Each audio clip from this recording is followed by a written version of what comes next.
How to crochet single crochet. So I noticed that I'm going pretty fast in this video, and instead of doing a voiceover on how to do the single crochet, I thought I could give some tips on how to have a neat looking single crochet.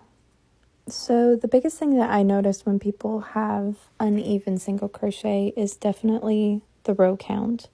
Count your stitches at the end of every row, but I think that's a given at this point. The less commonly known is your left hand. So if you look at my index finger there, I've got my yarn wrapped around there twice. If I feel like my stitches are getting tighter, I will release one of those loops. If I feel like my stitches are getting looser, I will add a loop. And the distance between my work and my index finger is depending on the tension of that string right there.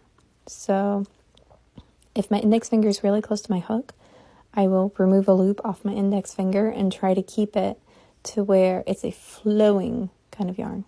But if my index finger is all the way in Timbuktu, then I will add a loop or however many loops I need until I can loosen it up again.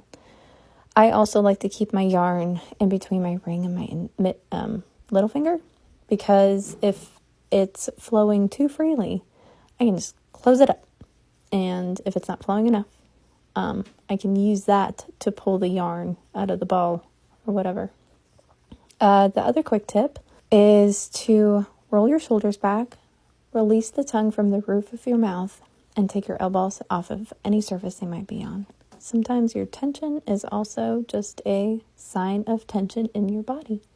So take a break, relax. It's supposed to be fun.